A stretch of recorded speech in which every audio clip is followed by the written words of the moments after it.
नमस्कार, मैं हूं विमल मोहन। वर्ल्ड कप के इस खास कार्यक्रम गूगली में आपका स्वागत है। मेरे साथ है दो बेहद खास मेहमान, क्रिकेट के असीम जानकार विजय दाहिया और सबा करीम, दोनों हमारे साथ हैं। और हम लोग यही अभी पूरे मैच में बातचीत कर रहे थे कि ऑस्ट्रेलिया ने 200 रनों का लक्ष्य रखा है, कितना बड़ा लक्ष्य है और ऑस्ट्रेलिया के प्रदर्शन से मायूसी है, लेकिन भारतीय फैंस के लिए अच्छी खबर है। आपको बता दूं, सबसे पहला विकेट जो है बुमराह ने लिया, तीसरे ओवर में अच्छी शुरुआत की, मिचेल मार्श को 0 पे चलता किया, फिर कुलदीप यादव ने वार्नर को चलता किया, जडेजा का जादू चला, उन्होंने 3 विकेट लिए, स्मिथ का कांटा दूर किया, स्मिथ ने 46 रन जोड़े, लाबुशान और एलेक्स कैरी की विकेट भी जडेजा के झोली में गए।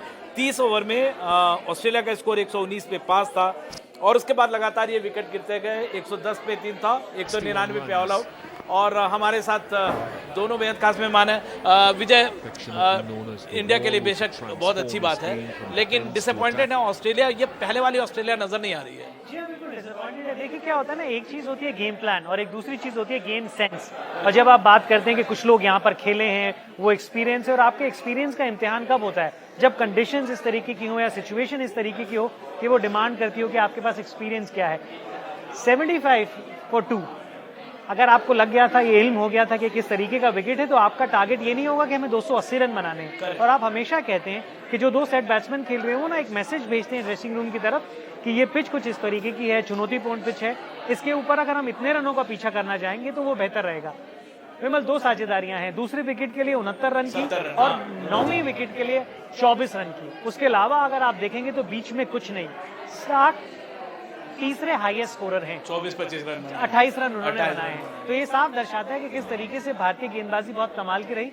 और एक बात तो पक्का है, जब हम स्पिनर्स के बारे में बात करते हैं, अगर कंडीशंस जरा से भी मददगार मिलती है ना भारतीय गेंदबाजों को, तो वो एक अलग यूनिट नजर आती है। और ये आगे आने वाले समय के लिए बहुत सारी टीमों के लिए एक चुनौती रहेगी। अगर ऐसी पिचेस पे खेलेंगे तो भारत के से पार पाना बहुत मुश्किल होगा। बाकी टीमों के लिए चुनौती रहेगी और अच्छा संकेत भी है। सब ये जो जैसे हम लोग बातचीत कर रहे थे कि पहले गेम से अगर आप इस तरह से 5 बार की चैंपियन टीम है, तो आप इंटेंट भी नहीं शो कर रहे हैं। चैंपियन टीम तो खेल ही नहीं रही, क्योंकि शोर हम लोग पीछे सुन रहे थे ना, वो इस वजह से नहीं थे कि ऑस्ट्रेलिया ने बहुत बड़ा स्कोर किया है, वो इस वजह से था कि कम से कम 200 का टारगेट उन्होंने सेट करवाया है। अब इस पे ये शोर हो रहा है, पर बहुत ही अजीब सा ये प्रदर्शन रहा है ऑस्ट्रेलिया का। मानता हूँ कि विकेट थोड़ा बहुत टफ है, पर क्या ये विकेट 200 रन का है? नहीं, ये विकेट कम से कम 270-280 का है। और वहाँ पर पहुँचने के लिए वो जो इंटेंट होना चाहिए, जो एग्रेशन होना चाहिए, जो हमेशा से ऑस्ट्रेलिया दिखाता आया है, ये पहली बार मुझे लग रहा है विश्व कप में उनका प्रदर्शन इस तरह से रहा है, जहाँ पर वो इंटेंट जो होना चाहिए, फुटवर्क देखने को मिलना चाहिए, सही शॉट सिलेक्शन होना चाहिए, वो किसी भी ऑस्ट्रेलिया के बैटर ने दिखाया नहीं। स्टीव स्मिथ जब वो आए थे बैटिंग करने के लिए, पहले जो 15 रन उन्होंने बनाए, उस समय उनका स्ट्राइक रेट था 90 का। जब आउट होकर गए, उनका स्ट्राइक रेट हो गया 60 का। तो एक बार सेट होने के बाद अगर आपका स्ट्राइक रेट नीचे हो रहा है, इसका मतलब है कि वो जो नज़रिया है आपका, जो माइंडसेट के साथ आप मैच खेलने जा रहे हैं या पारी खेलना चाह रहे हैं, वो आप कर नहीं पाए। लाबुशेन के साथ आपने साझेदारी निभाई, एक बार वहाँ पे विकेट गिरा, उसके बाद आपने स्पिनर्स के ऊपर दबाव डाला ही नहीं। किसी भी स्पिनर के ऊपर आपने कोई दबाव डाला नहीं, चाहे वो अश्विन हो, चाहे वो कुलदीप यादव हो या फिर रविंद्र जडेजा हो। चलिए, इंडियन फैंस जरूर ये कह रहे होंगे कि तुम ऐसा खेलो, ऐसा ही खेलो, लेकिन इंडियन बॉलिंग की अगर बात करें, कुलदीप यादव बहुत अच्छा रिवोल्यूशन है। देखिए, आईपीएल में 14 मैच में 21 विकेट लिया और उसके बाद जिस तरह से आए हैं, यहाँ भी जो बॉलिंग की है, क्राफ्ट उनका दिख रहा है और कॉन्फिडेंट बॉडी लैंग्वेज ही चेंज है उनका। 2 चीजें हैं, आप एक उसमें ऑस्ट्रेलिया बल्लेबाजी को भी जोड़िए कि उनके पास ये काबिलियत नहीं है कि वो सिंगल्स निकाल सकें। 2 ही तरीके का खेल है, या तो आप गेंद को रोक रहे हैं या बड़ा शॉट मारने की कोशिश कर रहे हैं। वो जो है ना, आप देखें लास्ट के 20 या 22 ओवर 5 विकेटें गिरने के बाद खेले गए हैं, तो फिर आप उन ओवरों को खेलने की कोशिश कर रहे थे, तो डोमिनेट कैसे कर सकते हैं? कुलदीप का आपने जिक्र किया, बिल्कुल। और कुलदीप ना एक इस तरीके के व्यक्तित्व भी हैं, इस तरीके के कैरेक्टर हैं वो, कि जब कॉन्फिडेंस हाई है ना उनका, तो फिर वो अलग नजर आते हैं। और पिछले कुछ मैचेस में हमें वो देखने को मिला, कप्तान जिस तरीके से उन्हें बैक करते हुए नजर आए हैं। दूसरे छोर से भी जो गेंदबाजी हुई है, वो साझेदारी उनके लिए बहुत अहम रही है। लेकिन हाँ, जो 8 है उनके पास, उनको स्पेशल माना जाता है। इसीलिए अगर आप देखें तो जब समय नहीं सही चल रहा था उनका, तभी वो टीम के आसपास ही बने हुए थे। क्योंकि ऐसे खिलाड़ियों को आपको बनाना पड़ता है, ऐसे खिलाड़ियों को आपको विश्वास दिलाना पड़ता है, और जब आप उनको विश्वास दिलाते हैं तो फिर इस तरीके के प्रदर्शन आपको लगातार उनकी तरफ से होते हुए नजर आते हैं। आज कोई इल्म नहीं था ऑस्ट्रेलिया बल्लेबाजों की उनके खिलाफ किस तरीके से खेलें, कैसे प्लान करें। जी हाँ, ये रोहित शर्मा की टीम है विमल, ये रोहित शर्मा ने चूज किया है कि मुझे ये 3 स्पिनर खिलाने हैं। और लेफ्ट आर्म स्पिन जो है, जो शुरू से हम लोग कर रहे हैं टूर्नामेंट के पहले से, वो लग रहा है कि मतलब वो इस टूर्नामेंट का नारा रहेगा, लेफ्ट आर्म स्पिनिंग। पर उसमें एक left arm original spinner, Orthodox spinner है, और एक लेफ्ट आर्म मिस्ट्री स्पिनर है। बिल्कुल। हाँ, तो वो जो वेरिएशन है इस समय स्पिन कॉम्बिनेशन में, उसका फायदा मिला है भारत को, विशेष करके ऐसी विकेटों पे। और भारत बहुत ही कंफर्टेबल स्पेस में रहेगा अगर आने वाले मैचेस में भी कुछ इस तरह के विकेट मिले जहाँ पर वो 3 स्पिनर्स खिला पाएँ। इससे फायदा 2 तरह का होता है। एक तो आपकी मजबूती आ जाती है गेंदबाजी में, आप मिडिल के ओवर्स में विकेट ले सकते हैं। उसके साथ साथ आर अश्विन अगर आपकी टीम में है, इसका मतलब है कि नंबर 8 तक आपके पास शानदार बल्लेबाजी है, उसका फायदा बहुत मिलेगा भारत। और वो थिंकिंग बॉलर है, वो आपको दबाव भी डालते रहते हैं अलग अलग तरीके से। बहुत ज़्यादा। एक जो इस स्कोर को लेके अगर सभा कहें, क्या आपको लगता है अगर कोई गूफअप हुआ, फोपा हुआ, तभी ये इंडिया इसमें कहीं पे फंस सकती है? होना नहीं चाहिए, क्योंकि हमारे बल्लेबाजों का फॉर्म काफ़ी अच्छा है। रोहित शर्मा अच्छे फॉर्म में है, श्रेयस अय्यर ने शतक लगाया है, केएल राहुल ने शतक लगाया है, विराट कोहली ने शतक लगाया है, आपके पास हार्दिक पांड्या है, फिर रविंद्र जडेजा है, आर अश्विन है।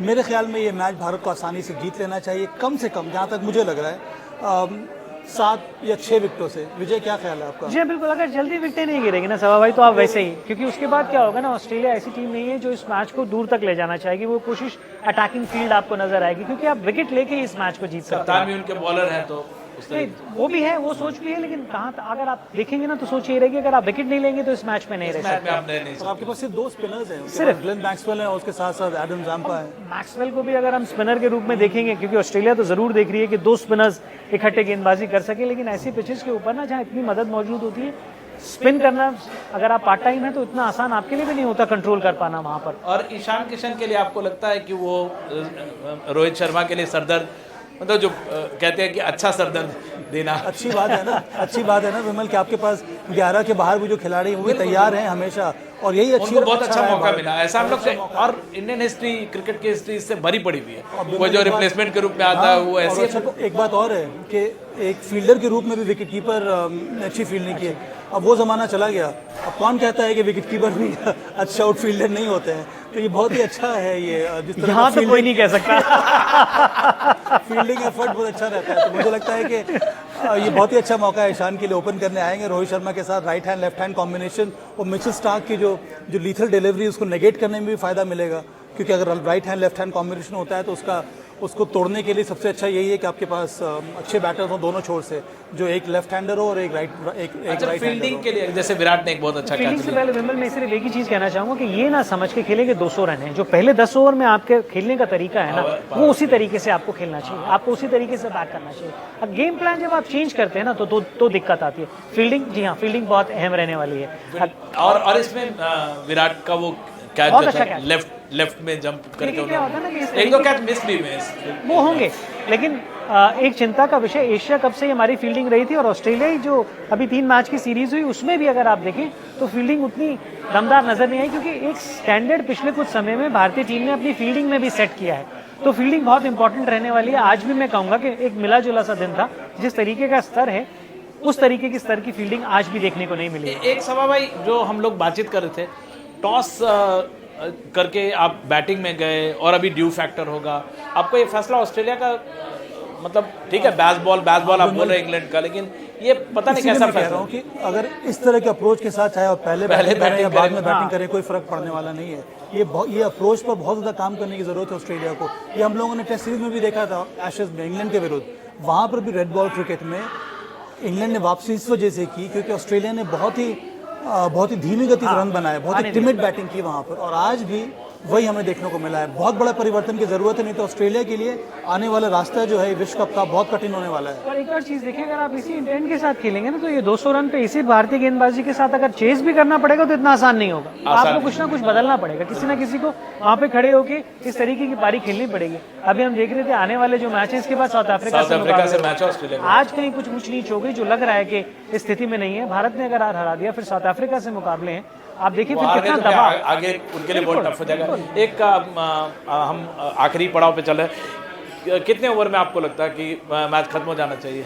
ये ओवर वाला जो मामला है ना, चलिए मैं तो ये चाहता हूँ कि अभी तक हमारे गेंदबाजों ने डोमिनेट किया है, उसी तरह से हमारे बैटर्स भी डोमिनेट करें। तभी मुझे लगता है ये बड़ा ही मुकम्मल मैच रहेगा हमारे लिए। बिल्कुल, सबसे स्ट्रॉन्ग कम से कम इंडिया का इंटरेस्ट बना रहेगा। हाँ, इंडिया का इंटरेस्ट बना रहेगा। बिल्कुल। तो दोनों ही हमारे जो एक्सपर्ट्स हैं वो मतलब ओवर की बात नहीं करना चाह रहे हैं, नंबर्स की बात नहीं करना चाह रहे हैं, लेकिन ये ज़रूर उम्मीद है कि ये मैच अब खत्म होगा इंडिया के फेवर में और भारत जीत के साथ शुरुआत करने का भारत के लिए बेहद शानदार मौका है। आपके पास बार बार हम आते रहेंगे अपने इन एक्सपर्ट्स के साथ और ऐसी ही तमाम जानकारियाँ पहुँचाते रहेंगे। लेते एक छोटा सा ब्रेक के बाद हाजिर होते हैं।